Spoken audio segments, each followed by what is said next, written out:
സ്വാമി വിവേകാനന്ദൻ്റെ ജീവചരിത്രത്തെക്കുറിച്ചാണ് ഞാനിന്നിവിടെ പറയാൻ പോകുന്നത്.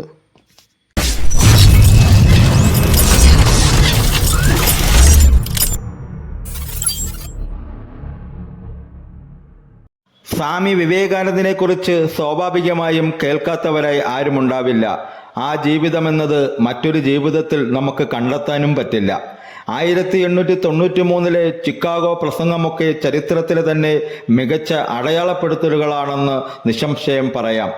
ഒരു പുസ്തകത്തിൽ കണ്ടെന്ന് കരുതിയോ ഒരാൾ അങ്ങനെ പറഞ്ഞെന്ന് കരുതിയോ നിങ്ങളത് വിശ്വസിക്കരുത് എന്നും സത്യമെന്നത് സ്വയം കണ്ടെത്തണമെന്നും പറഞ്ഞു പഠിപ്പിച്ച സ്വാമി വിവേകാനന്ദൻ്റെ ജീവിതത്തെക്കുറിച്ചാണ് ഇന്നത്തെ വീഡിയോയിലൂടെ പറയുന്നത്.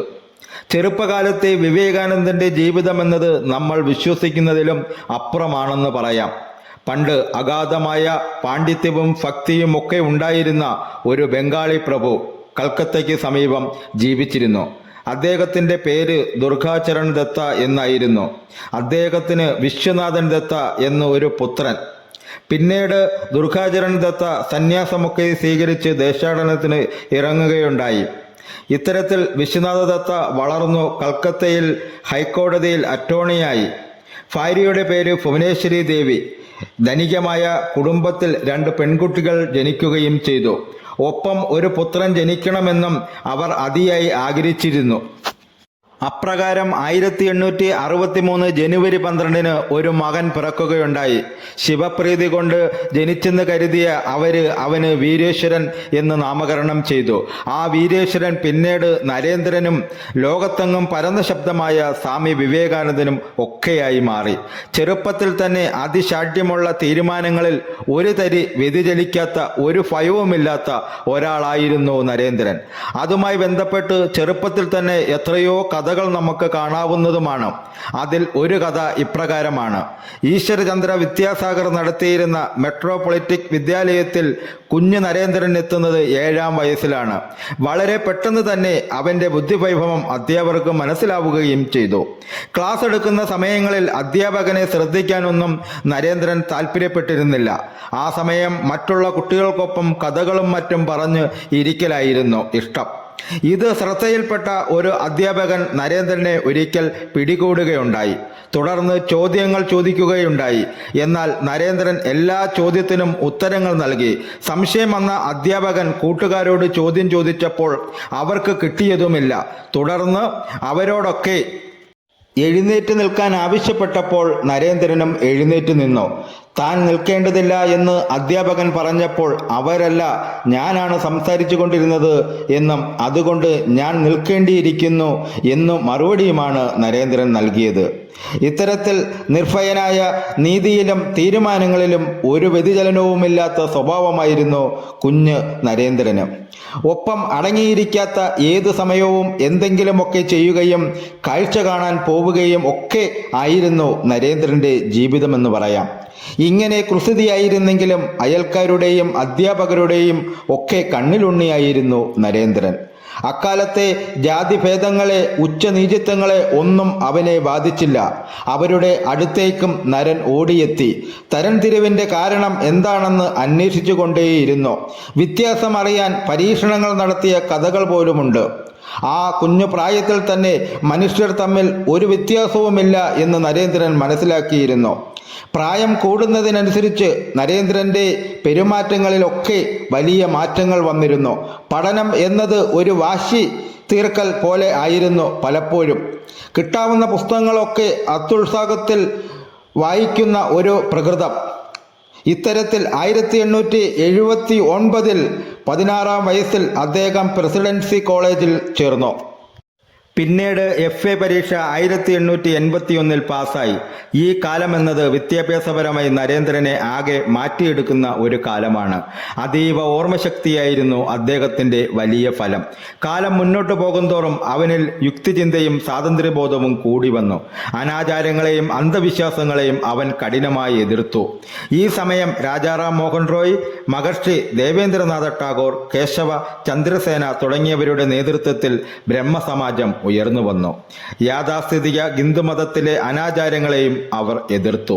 സ്ത്രീ സ്വാതന്ത്ര്യം, സ്ത്രീ വിദ്യാഭ്യാസം, വിവാഹം, പ്രായമുയർത്തൽ, ജാതിദുംസനം, സമത്വം എന്നിങ്ങനെയുള്ള സാമുദായിക പരിഷ്കരണങ്ങൾക്കായി ബ്രഹ്മസമാജം നിലകൊണ്ടു. സ്വാഭാവികമായും നരേന്ദ്രൻ ബ്രഹ്മസമാജത്തിൻ്റെ ഭാഗമായി. ജീർണിച്ച വ്യവസ്ഥകളെ മാറ്റുക എന്നത് നരേന്ദ്രൻ്റെ ഏറ്റവും വലിയ ലക്ഷ്യമായിരുന്നു. ഇതിനിടയിലാണ് ശ്രീരാമകൃഷ്ണ പരമഹംസനെ കണ്ടുമുട്ടുന്നതും നരേന്ദ്രൻ്റെ ജീവിതം ആകെ മാറുന്നതും. ഈ കാലഘട്ടം എന്നത് നരേന്ദ്രനെ സംബന്ധിച്ചിടത്തോളം ദുരിതകാലം കൂടിയായിരുന്നു. അച്ഛൻ അപ്രതീക്ഷിതമായി മരണപ്പെടുകയും വീടുമായി ബന്ധപ്പെട്ട കേസുകളും കടങ്ങളുമൊക്കെ ആ കുടുംബത്തെ തളർത്തി. ഈ കാലഘട്ടത്തിലെ നരേന്ദ്രൻ എന്നത് ജീവിതത്തിലെ കയ്പ് നീരറിഞ്ഞ പട്ടിണിയോട് പോരടിച്ചിരുന്ന ഒരാളായിരുന്നു എന്നതാണ് സത്യം. കുടുംബത്തെ നോക്കാനായി ഒരു ജോലി തേടി നരേന്ദ്രൻ അലയുകയും ചെയ്തു. പിന്നീട് ഗുരുവായ ശ്രീരാമകൃഷ്ണ പരമഹംസൻ സമാധിയാകുകയുണ്ടായി. തുടർന്ന് അദ്ദേഹത്തിൻ്റെ അരുമശിഷ്യനായ നരേന്ദ്രൻ പെട്ടെന്ന് തന്നെ മറ്റു ഭക്തന്മാരുടെയും ശിഷ്യന്മാരുടെയും ഗുരുവായി മാറി. പിന്നീട് ഉള്ള കാലമാണ് സത്യത്തിൽ നരേന്ദ്രൻ ഭാരതത്തിലും ലോകത്തിലുമാകെ പ്രധാനമായും യാത്രകൾ നടത്തിയത്. പിന്നീട് ഭാരതത്തിൻ്റെ ഏതെങ്കിലും കോണുകളിൽ അദ്ദേഹം പ്രത്യക്ഷപ്പെട്ടുകൊണ്ടിരുന്നു. തപസ്സിലും ദാനത്തിലും ഒക്കെയായി ആ തേടലുകൾ തുടർന്നുകൊണ്ടിരുന്നു. ഇതിനിടയിൽ ഹെത്രി മഹാരാജാവ് വിവേകാനന്ദനെ കാണുകയും മികച്ച ചർച്ചകൾ നടത്തുകയും ചെയ്തു. വിവേകാനന്ദൻ കൂടുതൽ ജനങ്ങളിലേക്ക് ഇറങ്ങിച്ചെല്ലുകയും ചെയ്തു. പിന്നീട് അമേരിക്കൻ യാത്രയ്ക്ക് മുമ്പ് ഹെത്രി രാജാവിൻ്റെ അപേക്ഷ പ്രകാരമാണ് നരേന്ദ്രൻ എന്ന പേരുമാറ്റി അദ്ദേഹം വിവേകാനന്ദനായി മാറിയത്. കൂടുതൽ നാടുകളിൽ എത്തുന്നതിനനുസരിച്ച് അദ്ദേഹം കൂടുതൽ ദുഃഖിതനാവുകയും ചെയ്യുകയുണ്ടായി. എങ്ങും അനൈക്യം നിറഞ്ഞ സമൂഹം അദ്ദേഹത്തെ വേദനിപ്പിച്ചുകൊണ്ടിരുന്നു. ചിലർ കൽപ്പിച്ചു വെച്ചിരുന്ന നിയമങ്ങളും വേർതിരിവുകളും അദ്ദേഹത്തെ രോഷാകുലനാക്കി. കേരളത്തെ ഭ്രാന്താലയം എന്ന് വിളിച്ച സന്ദർഭം ഓർക്കുക. പിന്നീട് വിദേശയാത്രകൾ. ഇത്തരത്തിൽ ഷിക്കാഗോയിലെ ലോകമത സമ്മേളനത്തിൽ പങ്കെടുക്കുന്നതിനായി 1893 മെയ് 31 കപ്പലിൽ വിവേകാനന്ദൻ യാത്ര ചെയ്യുകയുണ്ടായി. തുടർന്ന് ഇവിടെ വെച്ച് നടത്തിയ പ്രസംഗം എന്നത് വിശ്വപ്രസിദ്ധമാവുകയും ചെയ്തു. തുടർന്ന് അമേരിക്കയിൽ പ്രസിദ്ധി വർദ്ധിച്ചു. അമേരിക്കയിൽ അങ്ങോളം ഇങ്ങോളം യാത്രകൾ. ഏകദേശം 2 വർഷം ഈ യാത്രകൾ നീണ്ടു നിന്നിരുന്നു. തുടർന്ന് 1895-96 കാലഘട്ടത്തിൽ വിവേകാനന്ദൻ ബ്രിട്ടനിലായിരുന്നു. വിവേകാനന്ദ പ്രസക്തി എന്നത് ഈ സമയങ്ങളിൽ അങ്ങേയറ്റം വർദ്ധിച്ചിരുന്നു. പല പ്രശസ്തരും വിവേകാനന്ദൻ്റെ ഫോളോവേഴ്സുകൾ ആയി. 1897 വിവേകാനന്ദൻ തിരിച്ച് ഇന്ത്യയിലെത്തുന്നത്. തുടർന്ന് ഇന്ത്യയിലെ പല സ്ഥലങ്ങളിലൂടെ സഞ്ചരിച്ച് ഒടുവിൽ കൽക്കത്തയിലെത്തി. അങ്ങനെ അവിടെ വെച്ച് 1897 മെയ് 1 രാമകൃഷ്ണ മിഷൻ സ്ഥാപിക്കുക ഉണ്ടായി. തുടർന്ന് ഇന്ത്യയിലെ പല മേഖലകളിലേക്ക് യാത്രകൾ. 1899 വീണ്ടും വിദേശ രാജ്യങ്ങളിലേക്ക്. ഈ സമയം സാൻ ഫ്രാൻസിസ്കോയിൽ വേദാന്ത സൊസൈറ്റി സ്ഥാപിക്കുകയുണ്ടായി. തുടർന്ന് തിരിച്ച് വീണ്ടും കൽക്കത്തയിലേക്ക്. 1902 ജൂലൈ 4 സ്വാഭാവിക ജീവിത ക്രമത്തിനപ്പുറം ധ്യാനത്തിലിരിക്കെ വിവേകാനന്ദൻ സമാധിയായി. ശിഷ്യന്മാർ അത് ഒരു മഹാസമാധി ആയി കണക്കാക്കുന്നു. അദ്ദേഹത്തിൻ്റെ ആശയങ്ങളും എഴുത്തുകളും ഒക്കെ ലോകത്ത് ഇന്നും എന്നും നിലനിൽക്കുകയും ചെയ്തു. ഈ വീഡിയോ എല്ലാ കൂട്ടുകാർക്കും ഇഷ്ടമായി കാണുമെന്ന് ദൈവനാമത്തിൽ വിശ്വസിച്ചു കൊള്ളുന്നു. ഈ ചാനൽ ആദ്യമായി കാണുന്ന കൂട്ടുകാരാണെങ്കിൽ ചാനൽ സബ്സ്ക്രൈബ് ചെയ്യുക, ലൈക്ക് ചെയ്യുക, കമൻറ്റ് ചെയ്യുക, ഷെയർ ചെയ്യുക. ഈ വീഡിയോയുടെ അഭിപ്രായങ്ങൾ കമൻറ്റുകളായി രേഖപ്പെടുത്തണമേ എന്ന് വിനയത്തിൻ്റെ ഭാഷയിൽ അപേക്ഷിച്ചു കൊള്ളുന്നു.